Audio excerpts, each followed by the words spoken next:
If any of you are confused, he does have some extinguishing characteristics similar to my extinguished characteristics as well. But Pastor Denny called Tuesday night and was headed up. Sue's mother passed away in the middle of the night, Tuesday night. And so Wednesday morning, we were looking for a special speaker, and actually Bruce said this morning he was supposed to be coming, but I haven't seen him yet, and so I decided that I would fill in, and thanks for him. And so it's my privilege to be able to share the Word of God with you this morning. I want you to imagine, I wonder, if you can think of a time where you were very afraid. For some, maybe it was late at night. But I want you to imagine that in this room, that there are 20 criminals. And these are the most notorious criminals in all of the United States of America. They have murdered, cold-blooded murder, several people. And there are 20 of them in this room. And imagine as well that they have a great arsenal of weapons, all the latest guns and ammunition and bazookas and whatever you want to imagine, you can go ahead and imagine it. Now, if you were tasked with the responsibility of going in and arresting these people single-handed, and all that you had was a pocket knife, how would you approach that situation? I think most of us would be very fearful, and we would walk in and we would almost be shaking and say, excuse me, guys, if it's not inconvenient, could I arrest you now? Something like that. Or maybe you would be fearless and you would walk in and say, all right, your hands up. I've got my handy-dandy pocket knife here, and if any of you give me problems, you're in trouble. Now get your hands on the wall, and you're all under arrest. Which one would you be? Fearful or fearless? Well, I think if you're anything like me, you would be very fearful. Sometimes our problems in life are maybe similar in some ways to that room of 20 criminals. Our problems in life sometimes feel like they are so like we have no ability. It's like we're coming up with a pocket knife against the most terrible prisoners or criminals possible. Maybe it's a financial problem where last week you ran out of money and you continue to get bills, and it's like there's no way that you can pay these bills, and the fear begins to grow in you. We all have times where we are fearful. And what the psalmist today, he's going to give us 3 descriptions of who God is that can help us to overcome that fear. 3 things about the character of God that will show us that we can place our confidence in Him, and rather than being fearful, we can be fearless. Then he will end the psalm by giving us a command, an exhortation. He's going to direct us to no longer fear, but rather to rest in God. So let's take a look at our text. We're in Psalm 46. I want us to look at 3 things about God that will help us to overcome fear. The first thing about God that can help us to overcome fear is God's person, His attributes, who He is in His person. Take a look at verse 1. In Psalm 46, verse 1, and in my version, the very last word is the word trouble. This is a word that literally means to bind. It can mean to be restricted. It's the idea that when an army comes and they surround you, they squeeze, they bind you, and thus you are in trouble. There's a problem. This problem for the psalmist is not identified for us. Some think that it was when Sennacherib and his army surrounded Jerusalem. But whatever that problem was, it was squeezing the psalmist, and he felt the pressure of that problem in his life.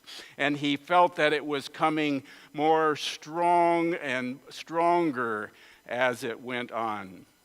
For the psalmist, it was a difficult time. For us today, these fears can come from various different places. It can come from children who have an exam in school or have issues with friends or with enemies in school, and it can cause that fear to grow up. For us as adults, it can be even just the fear of failure, the fear of being discovered, of who we really are.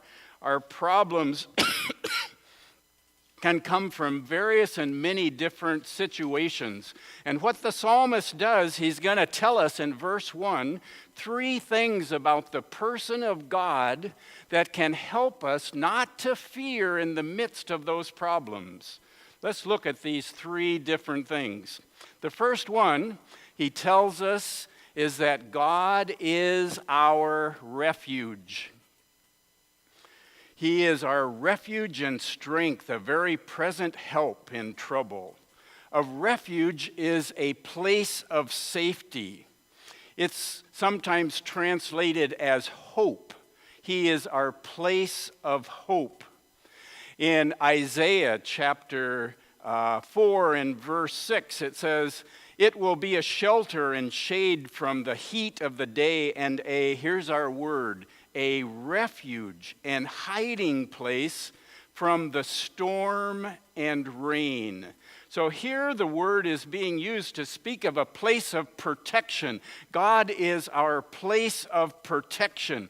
He is our refuge, a place where we can go to find safety.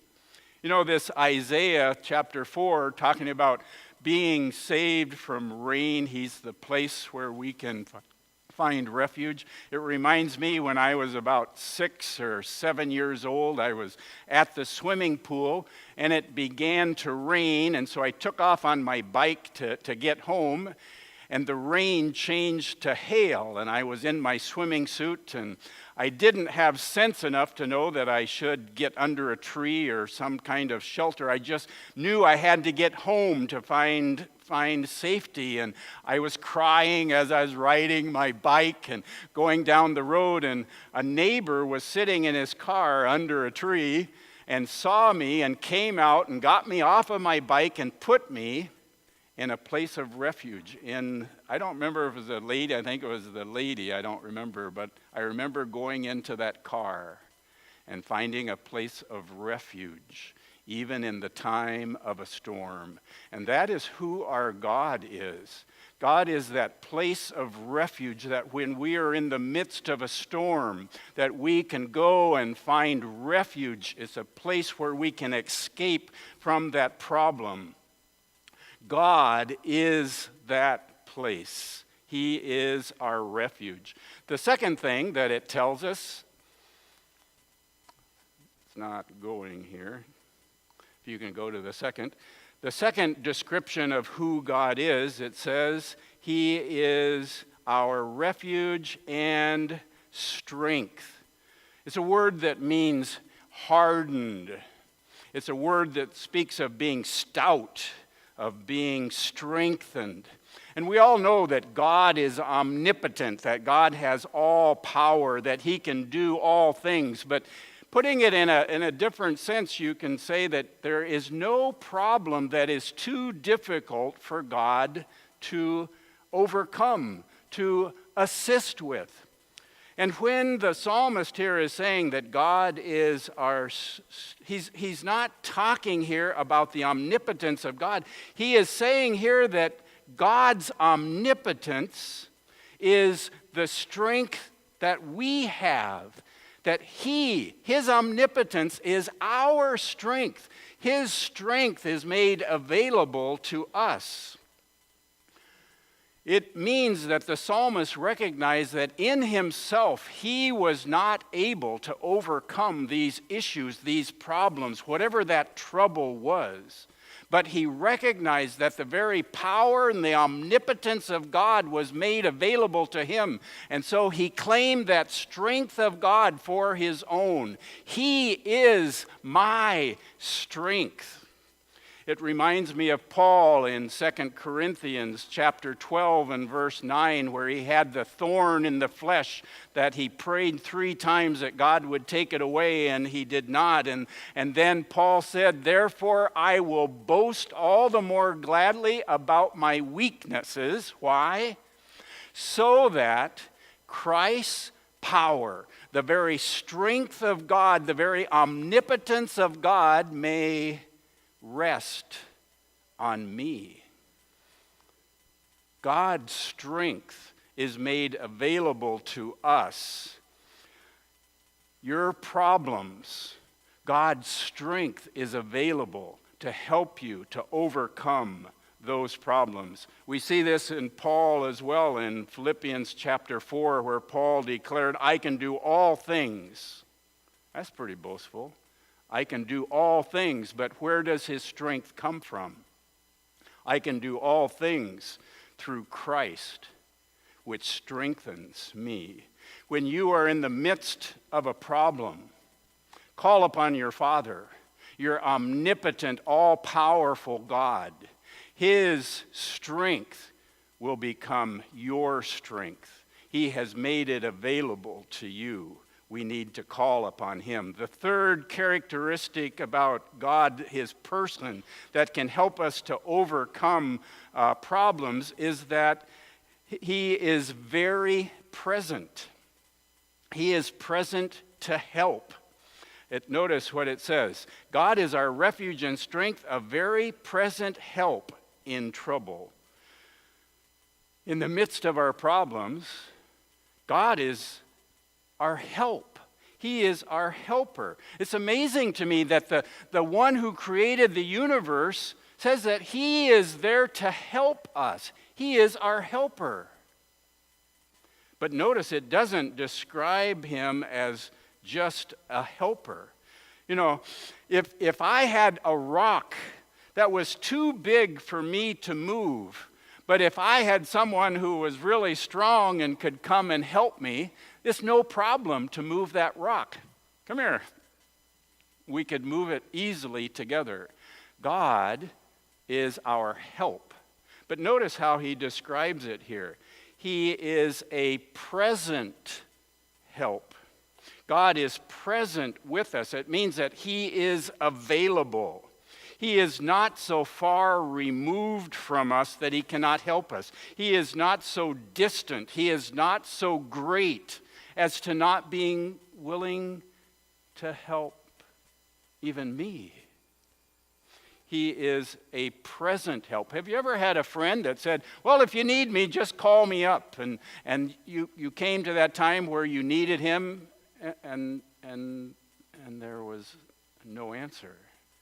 You tried to get hold of him and he was not available. You couldn't get hold of him. He said he would help, but he's not a present help. He's not there at the time when you need him.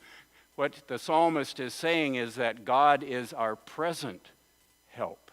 He is there when you need him. He is present. And not only is he present, notice, he is very present help in trouble. It's saying that his help is abundant. He is exceedingly presently there to help. He, to a great degree, or he's wholly there to help. God is not only our helper, he is not only present in the time when we need him, but he is very speedily, wholly there present to help us in time of need. And thus in verses 2 and 3, he goes on to describe that as a result of who God is, the psalmist makes a resolution not to fear based on God's person. Notice what he says. Therefore, because of these attributes, the person of God, notice, we will not fear. Fear is a feeling of anxiety that comes on us when we're in danger of losing something. And the psalmist is going to describe several things that would cause fear. Notice what he says. We will not fear, though the earth should change. Even if there's an earthquake and the earth changes, we will not fear. And though the mountains slip into the heart of the sea, and though its waters roar and foam, though the mountains quake at its swelling pride. I believe these are as hyperbolic language, meaning that the worst thing that could happen that you could ever imagine, even if that worst thing were to happen, he says, we will not fear. Based on the character of God. I want to make an application for us today. There is nothing that is too difficult for God to overcome. There is no problem that you have that is too complicated, that is too impossible, seemingly, to overcome. You remember the song? My God is so big, so strong and so mighty. What's it say? There's nothing my God cannot do. His person, he is powerful. He is present with us to help. Let me give you a way to apply this. Every time when you encounter an issue that you fear, take it as an opportunity to look in the scriptures for a corresponding attribute about God. If you are sick, look for verses that speak about God being our healer. If you have financial problems, look at verses that have to do with God owning the cattle on 1,000 hills.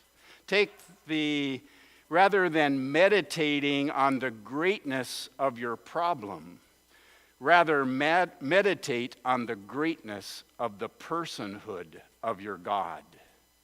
He is able, he is present to help. The second thing about God that can help us to overcome our fear is God's presence.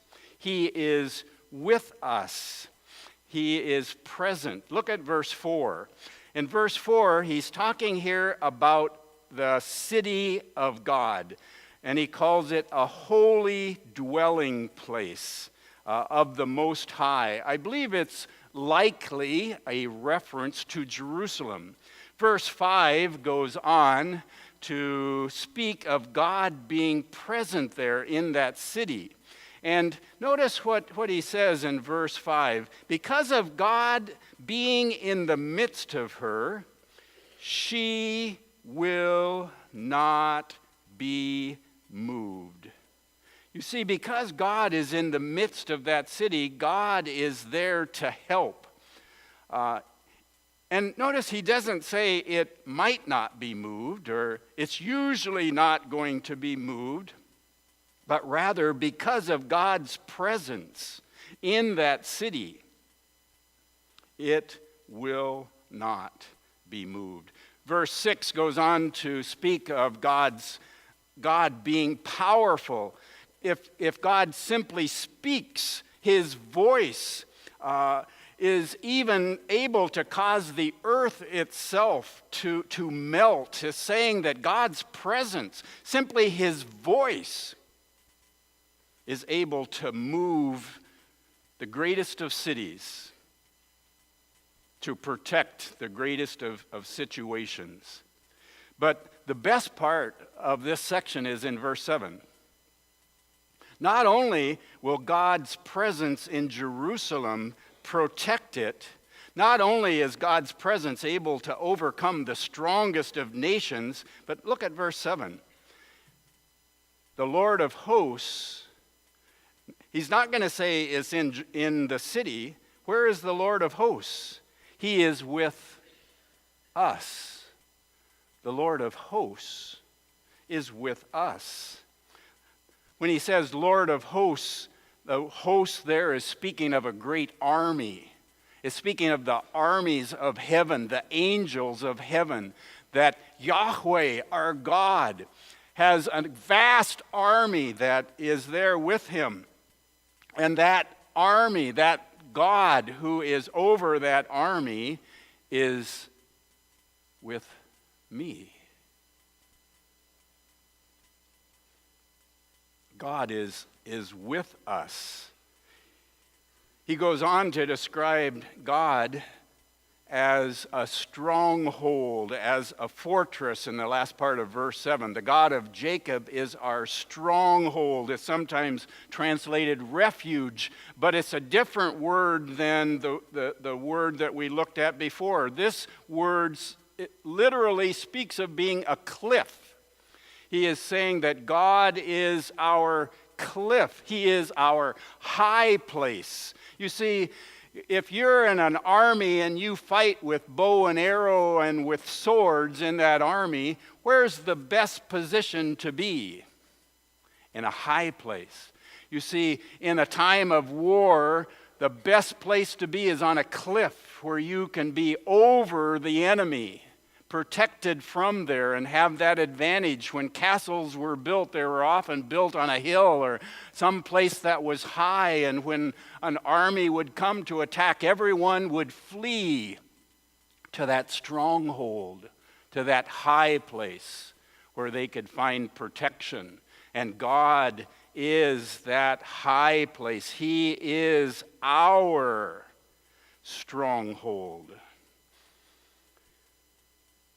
I want to apply this to a kid.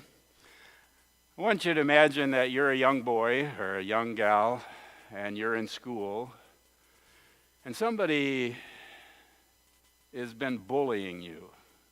You know, they've been picking on you and wanting to get in a fight, or maybe it's a group of 2 or 3 other kids and you're afraid of them. What would happen if the strongest man in the whole town was there right beside you and those bullies came up to you? How would you feel? Take care of them. You know, you've got the strongest man right there with you, so you would no longer fear those bullies. That's what God is saying here about us when we are in the midst of problems, that God is present with us. His presence means that He is there, He is able, He is willing to help. Matthew 28 and verse 20, the Great Commission, it ends with, I am with you always, even to the end of the age. That is our age. You see, Jesus has given us a task. It's called the Great Commission. But He recognizes that we are weak and that we are in a broken world and there are many problems and difficulties.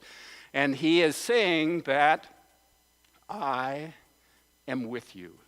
So when you are in the midst of that problem, we often feel that we're all alone. There's no one there to help. And we need to remind ourselves that God is there with us.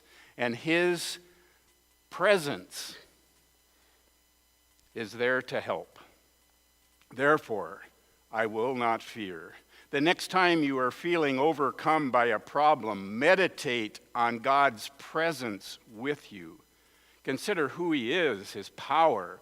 With but His voice, the very earth is able to melt away. Lay your problem in His arms. He can do all things. He has promised to be with you, so rest in him. Do not fear. The third thing about God that can help us to overcome fear is God's past actions. God's past actions. The psalmist is calling upon Israel to look at what God has done in the past. Israel, if you want to have confidence of what God can do to deliver you today, look at how God has delivered you in the past. I like the first word in my verse. It's the word come. Behold, come. The word is sometimes translated as walk. And it's like he's saying, Israel, are you fearful? Here, come walk with me as I take you through the history of Israel, as I show you what God has done in the past. Come and walk beside me as I walk you down the history and show you how God has faithfully delivered in the midst of your problems over and over and over again. Notice what he talks about as he goes on. Behold the works of the Lord, who has wrought desolations in the earth. He makes wars to cease to the ends of the earth. He breaks the bow and cuts the spear in two. He burns the chariots with fire. God in the past has faithfully provided every time. And so he says in verses 10 and 11, therefore, in your notes, therefore, be still. Stop striving. Cease striving. The word literally means to sink. You know, when you're all tense and you've got a problem, and then finally that problem is taken care of, and you sink, you relax. It's translated in my version, cease striving. Some say, be still, relax. You know, we know very little about being still today. I think especially during the Christmas season where we've got things going on and parties and people to visit and gifts to buy. And God is saying, be still, sink, relax, stop striving.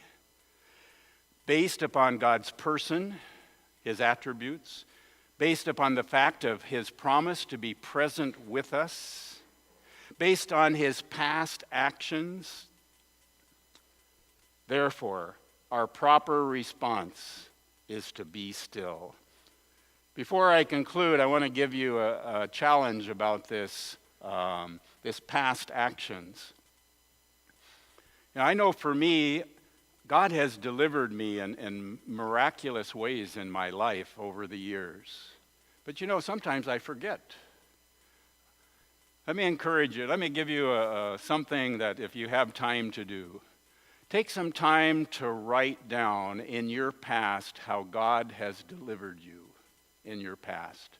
How someone was sick and how God caused healing to come in that situation. How when there was a problem that came, God provided for that problem. Make a list.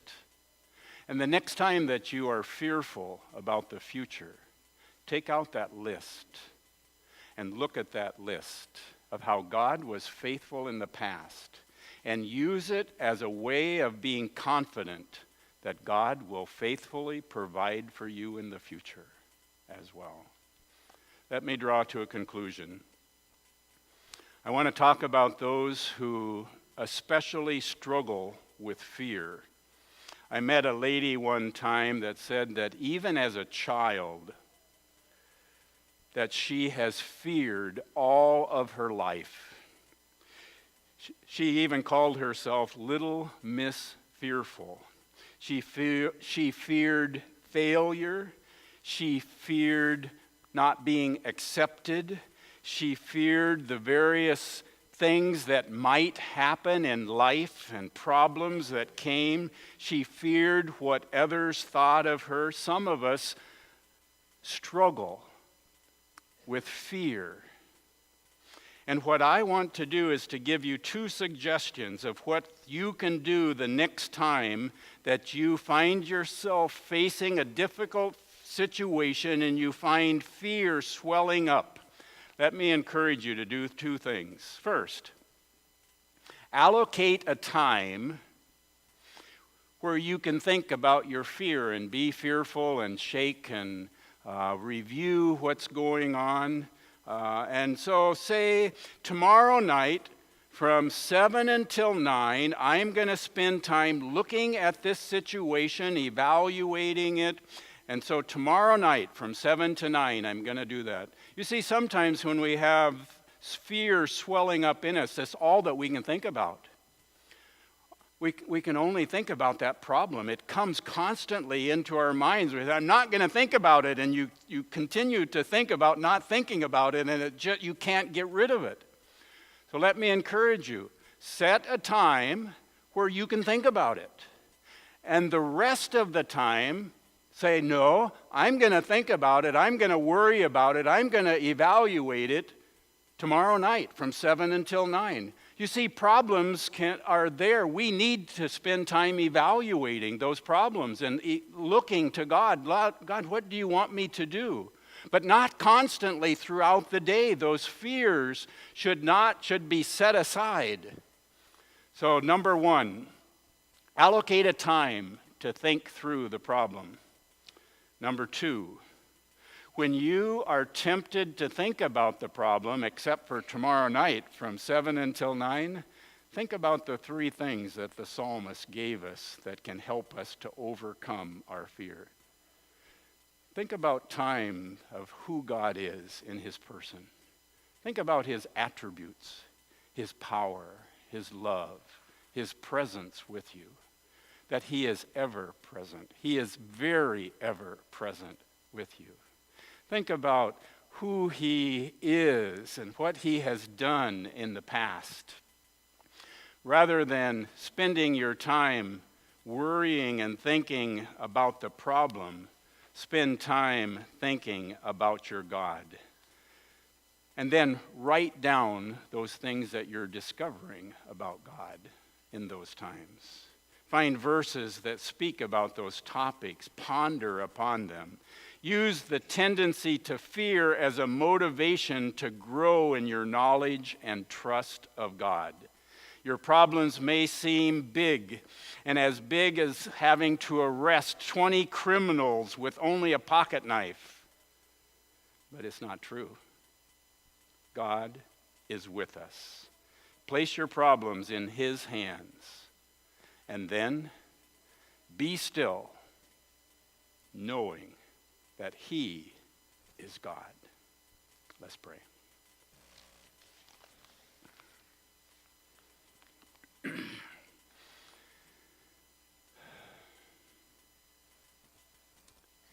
Father, I thank you for your word. I thank you, Lord, for the truths that it teaches us. And Lord, I thank you for the psalmist as he spoke about you, about who you are, about your presence and your faithfulness in the past.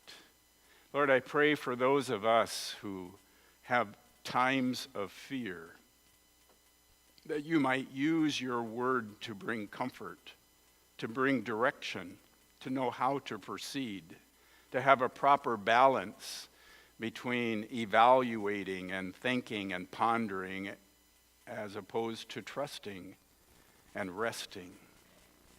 Pray for those that are in the midst of those problems yet today, Lord, that you would show yourself strong to them, that you would use it to accomplish good in their life.